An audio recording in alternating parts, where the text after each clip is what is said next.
The country is boiling and civil discourse is failing, but it doesn't have to be this way. So today we identify 3 common traps to avoid so we can start having healthier, more productive conversations, and who knows, maybe actually change somebody's mind. Researchers from the University of Nebraska-Lincoln found in 2019 that more than 1 in 5 Americans have a friendship that's been damaged because of political differences, and more than 1 in 4 Americans admit that politics has led them to hate some people. Not nice, bro. As a country, we're destroying ourselves. It's like everyone knows it's a problem, yet we just keep doing it. It's like going to McDonald's. Everybody says they don't go to McDonald's. They just keep selling billions of burgers. The problem is there are some common traps that destroy even the most well-intentioned conversations. Trap number 1, attaching ideas with identity. This means you find your identity or self-worth in the ideas that you hold. So if someone challenges an idea you hold, it feels like they're attacking you.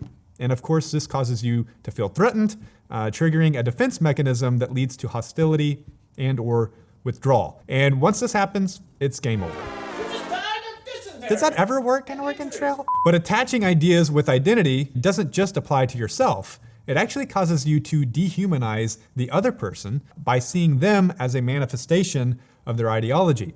But what you're doing is defining that person by a handful of the ideas that they hold. This is how genuinely good people actually justify hostility towards others without even realizing it. Trap number 2, forgetting humility. Ego is the single greatest threat to healthy conversations. If you really want the conversation to be productive, you have to set your pride aside. According to a paper in the Journal of Positive Psychology, intellectual humility actually correlates with superior general knowledge because, quote, simply put, learning requires the humility to realize one has something to learn. With this mindset, not only will you become more knowledgeable, they'll be much more likely to reciprocate by genuinely listening and respecting your ideas in return.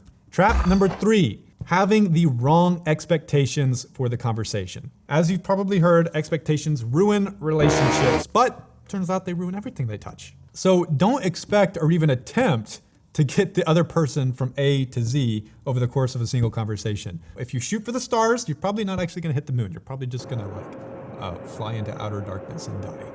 You have to realize that changing someone's mind about an issue is a gradual process that can take a long period of time. So if you're actually trying to get the other person to change their mind on the spot, you're probably beating them over the head. And it actually does a lot more damage than good. If you actually had a healthy conversation and you were able to share your ideas, they might actually change their mind, but it'll probably be later after the conversation is finished and they can ponder on it away from the social pressure and the ego that's involved in a typical conversation. Get me done, bro. Not be done. It's- What's the matter? So here's the bottom line. Civil discourse is critically needed in the country, but if you don't know how to be civil when you're having civil discourse, you'll end up doing more harm than good. So we hope identifying these 3 traps is a help to you in your next conversation so we can have healthier discourse as a country instead of just getting frustrated and hating people. That is not good. Don't hate people, okay? All right, guys, so get out there and give it a try and let us know how it goes in the comments below because it's time for all of us to stop yelling and start thinking. It's like running over hidden rocks when you're trying to ford a river in the Oregon Trail. You gotta do it every time, but it doesn't seem to pay off. I can hear you! It's coming through the mic! Vikings are destructive. Destroy all the things.